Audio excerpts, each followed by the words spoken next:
With the end of late Harappan civilization, there was attack by the invaders, which were known as Aryans, on Indus people. It made Indus people weak in front of their horses and advanced weapon. So Aryans emerged victorious ultimately. They invaded for a period of 1800 BC to 500 BC. But who were the Aryans actually, and how do we know a lot about them? The answer lies in the ancient literature written in Sanskrit. These texts were in the form of four Vedas. First is Rig Veda, Yajurved, Samved, and lastly Atharved. Vedic ages are divided into two periods: later Vedic age and early Vedic age. In early Vedic age, people led a nomadic life as pastoralist community, and later they led a settled life in the form of agriculturist community. Early Vedic age. In early Vedic age, they worshipped the natural powers such as Indra, Surya, Agni. The temple was constructed in such a way that sun rays fall on the feet of the deity twice a year, in March and October, even when the 5 entrance gates are closed. The sun rays touches the presiding deity in March when the sun moves from Uttarayanam to Dakshayanam. It happens again in October when the sun moves to Uttarayanam. The priest also offered special prayers to the presiding deity on the occasion. So this shows their intellectual level and the level of interest towards, and showing their greatness towards the natural deity they followed, and so the architecture reflected it, which shows the transition of faith from natural to mythological characters. One such ancient text is based on Purush or Vastu Shastram. They give importance to such mythological characters, and this gives a combined effect to Mansara Shilp Shastram. This is also ancient text, Indian treatise on Vastu Shastram, an ancient building code which was used for designing houses, planning cities and communities for centuries in India. This document was used as a prescriptive building code dealing with architecture and spatial organization of residential quarters. It is written by a sage named Mansara.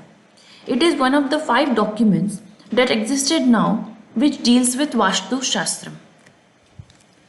But how did they measure that time? Human measurement is the answer to it. In ancient times, metric system had not developed, so the measurement was done by human scale, as it was believed that humankind is one of the beautiful form of creation by God, and hence the towns or settlement developed during this age were measured by human measurement and were based on mandalas.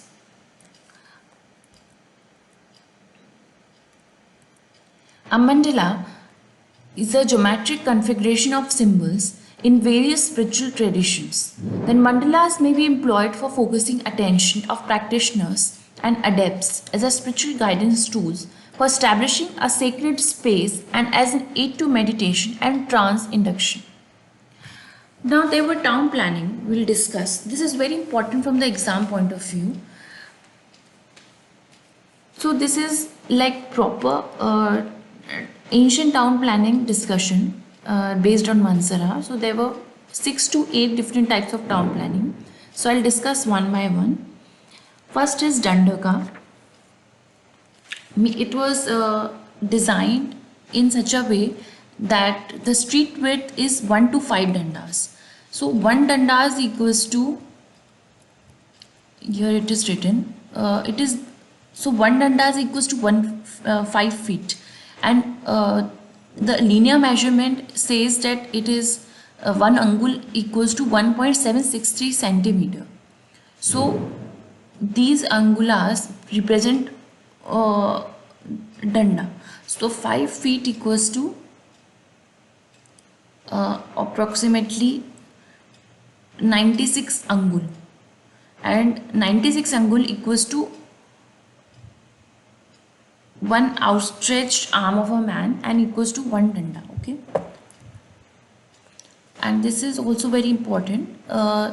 It represent at different types of measurement that time. They were measured in digit, palm, foot, cubit, step, then men's height according to Rajju. Rajju is also important. One Rajju equals to 10 danda. And one danda equals to 96 angul. Okay, 4 hast, and it equals to the men's height. So coming to back to Dandaka planning, then Dandaka design is mainly adopted for small towns and village, and this design provides two main entrance gates and office complex. So these are the gates.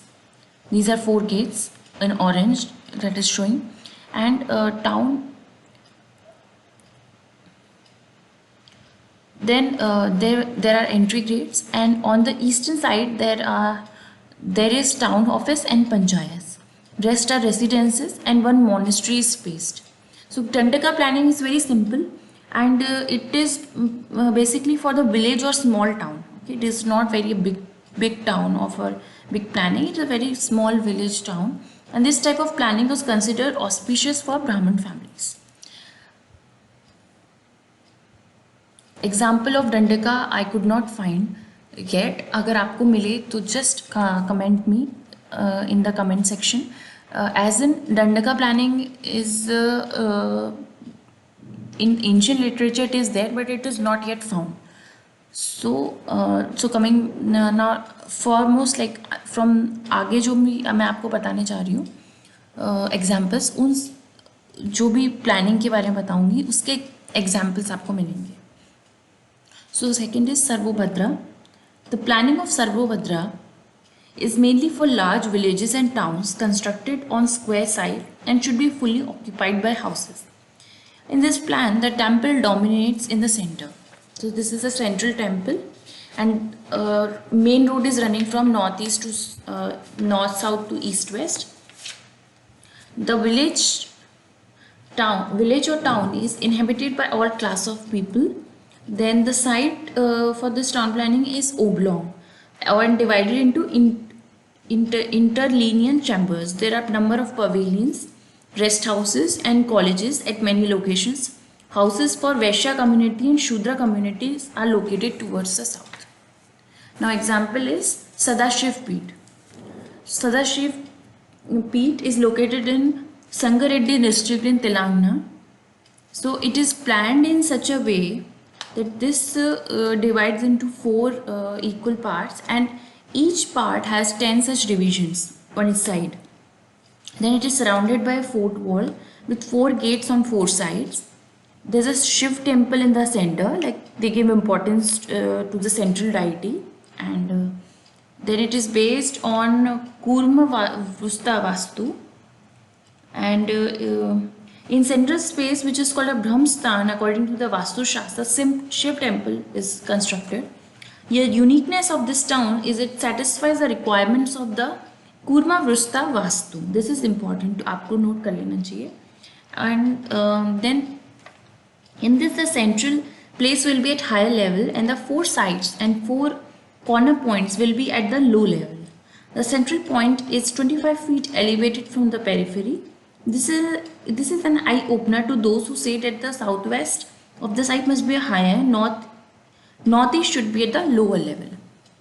So main roads are of 6 feet and other roads are of 5 feet. And this is one Nirvatana, which is 40 yards by 40 yards. So सदाश आपको planning बहुत मिल जाएगी, planning के बारे में information बहुत मिल जाएगी मनसरा की, but examples you will really find. So in this lecture I have make sure कि आपको जितनी एग्जाम्पल्स दे सकती हूँ so that you can relate. Then coming to next, this is प्रस्तारा. It resembles a village resembling couch, okay, and it has different sections of society in it. यहाँ पे हमने देखा था इन सर्वोभद्रा कि the sections of society are not differentiated by the size of the houses. But in this Prastara, you can easily differentiate the size of the houses with the level of the status people have. Okay, so the central is the temple, temple of the main deity, or then this is the area for the rich people. Rich people residence is there. Uh, then middle class people residence, and in that they have one monastery, and there are very rich residents which are actually wealthy merchants, and there is hospital also, and residence for the poor class of society, the weaker society. So the example of this is well known, is Jaipur. Then scholars have recognized this concept of old Jaipur as being Prastara type of Hindu town planning. In such a planning, Paisa, which is a space, is left between the town wall and planned buildings, and this space is demarcated by a boulevard which goes all around it. Prastara plan is square or oblong in form and divided into 4, 9 or 16 major wards by appropriate number of roads which run east-west and north-south. Thus the wards are planned as a chessboard pattern. These wards are not divided into equal number of plots but are divided into bearing plot. One is divided into 9, another in 16 and third into 25 and so on. Then these plots were allotted according to the status and the rank of the people, and the village or town is enclosed by walls. Then these are occupied with the inhabitation of artisans and craftsmen. Then Vaishya class or lower class is quartered in the north of the village or town. Street size आपको दिखा दी मैंने. The weight they are vary from 6, 7, 8, 9 or 11 dandas, and one danda is equals to 96 angul and 1 angul equals to 1.73 centimeters. So tell me कि एक डंडा is approximately how much centimeter, and then it is square or oblong in form which are divided into different patterns. And basically इसका यही होता था कि जो अलग चेस बोर्ड पैटर्न में ही होते थे, ग्रिड आयरन पैटर्न में ही होते थे, but there were sections of society divided on the basis of the size. Then coming to next, which is Padmaka. It is looking like a lotus radiating outwards. So this type of plan is applicable in towns that need to have a fortress all around it. The pattern of Padmaka plan resembles the patterns of lotus radiating outwards from the center. The length and breadth of town is equal while the enclosing walls are circular, quadrangular, then hexagonal or octagonal. The council house was placed at the center and gates in all 4 directions. The towns taking shape of Padmaka used to be the island surrounded by water with no scope of expansion. So we'll quickly look at this. What is there? Then this is the fortified wall. And there are residences and shops at the edges, and there are meat shops also. We haven't found any meat or butcher shops in the previous plans. But yes, Padmaka is basically something where there's no scope of, there's a fortress wall around it. There's no scope of expansion. So the example is Mandu, which is in Madhya Pradesh. So this is the example of this, and I could not find a better plan apart from this, and because Google Map में आपको समझ में नहीं आता. And this is जो इस type के plan होते हैं, these are believed to be islands surrounded by water with no scope of expansion. Then coming to Karmuka. Karmuka is a temple. It's based town planning is Karmuka town planning is appropriate for the site that is in the form of a bow or semicircular or parabolic shape. For towns like there's an example of BHU University in Banaras, and there is example of I'll tell you Ganj Golai in Latur, which represent this Padmaka planning. Karmuka planning, I'm sorry. Then this design is mostly applied for towns that are located on seaside or any banks of the river. The main streets of the town run from north to south or east to west, and the cross streets run at right angles, giving grid pattern and dividing the whole town into various blocks. The town plan has two car streets and one principal street. If both faces west, then one car streets run from south to east and other from north to east. And principal street run from west to east and other runs from north to south. The female deity is installed at the temple built at a convenient place. So we have this thing or all around it. There's a fortified wall. There's a moat. Moat is actually a segment of fortified wall which is filled with water. And there are there's a temple, there's a college, and there's a hospital. And similarly, something you'll find here in this sector. So Latur whole is not according to. There's the marketplace was Ganj Kolai in Latur, which is based on this. And there are other examples also like Kheta, Patna, and Karveta, which is planned according to this. Then there's this BH University in Banaras. And lastly, we have Nandivarta. Nandivarta style of town planning is used for construction of towns. Then village planning doesn't come under Nandivarta. It is a type of a flower, and the structure of this flower forms the layout of design. The plan is adopted for site which is either circular or square in shape. And these have three examples of this is Madurai, and it is for 3,000 to 4,000 households. Then there are streets which run parallel to the central adjoining street with the temple of the main deity of the town established in the center of the town. So we have the Meenakshi temple, Madurai, which is forms whole central of the town. And the town has 4 large streets running along the sides, and there can be 3, 5 or 7 sets of such streets, so like this. So